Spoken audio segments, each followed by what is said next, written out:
പത്തനംതിട്ട കോന്നിയിൽ കോളേജ് വിദ്യാർത്ഥികൾ തമ്മിലടിച്ചു. Thavalappara saint Thomas കോളേജിലെ ഡിഗ്രി വിദ്യാർത്ഥികൾ തമ്മിലാണ് അടിയുണ്ടായത്. നാട്ടുകാർ ഇടപെട്ട് വിദ്യാർത്ഥികളെ പിരിച്ചുവിട്ടു. അതേസമയം നാട്ടുകാർ മർദ്ദിച്ചതായി വിദ്യാർത്ഥികൾ പോലീസിൽ പരാതി കൊടുത്തു. വി ജയശങ്കർ ചേരുന്നു. പറയൂ ജയശങ്കർ.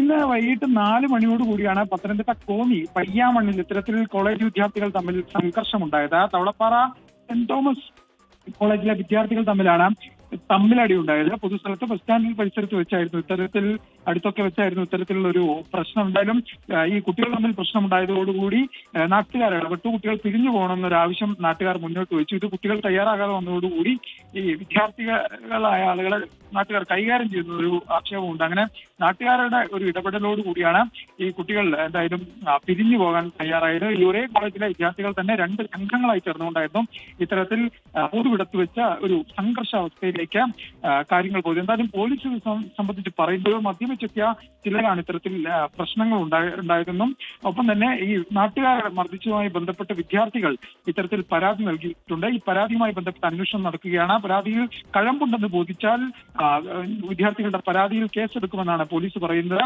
എന്തായാലും ഈ കോളേജ് വിദ്യാർത്ഥികളൊക്കെ തന്നെ വളരെ ഉത്തരവാദിത്തമുള്ള പൗരന്മാരാണ്. പക്ഷെ അവരിങ്ങനെ പൊതു ഇടത്തിൽ നാട്ടുകാരുടെ മുന്നിൽ വെച്ച് പരസ്യമായി ഏറ്റുമുട്ടുമ്പോൾ അതിന് പിന്നിൽ ലഹരിയാണോ മറ്റെന്തെങ്കിലും വിഷയങ്ങളാണോ എന്നത് കൃത്യമായി പരിശോധിക്കപ്പെടേണ്ടത്. ഈ കോളേജ് അധികൃതരും നാട്ടുകാരെല്ലാം തന്നെ ഈ വിഷയവുമായി ബന്ധപ്പെട്ട ഒരു ജാഗ്രത പുലർത്തുന്നുണ്ട്. എന്തായാലും ഈ പ്രദേശത്തെ നാട്ടുകാരുടെ ഒരു ഇടപെടൽ അവർ ഈ കുട്ടികളെ പിരിച്ചുവിടാൻ ശ്രമിച്ചതാണ് ഈ തല്ല് കൂടുതൽ നേരം നീണ്ടുപോകാതെ എന്തായാലും ഒഴിവാവാൻ കാരണമായത്. പക്ഷെ അതിന് പിന്നാലെ തന്നെ വിദ്യാർത്ഥികൾ നാട്ടുകാർക്കെതിരെ കയ്യേറ്റം ചെയ്തു എന്ന് പറഞ്ഞുകൊണ്ട് പരാതി നൽകിയിട്ടുണ്ട്. പോലീസ് ഈ പരാതിയിൽ പരിശോധന നടത്തുക. എന്തായാലും ദൃശ്യങ്ങളിൽ അടി നടന്നതായി വ്യക്തമാണ്. ഒരേ കോളേജിലെ വിദ്യാർത്ഥികൾ തന്നെയാണ് സംഘം ചേർന്ന് പൊതു ഇടത്തിൽ വെച്ച് ഇത്തരത്തിൽ പ്രശ്നമുണ്ടാക്കിയത്.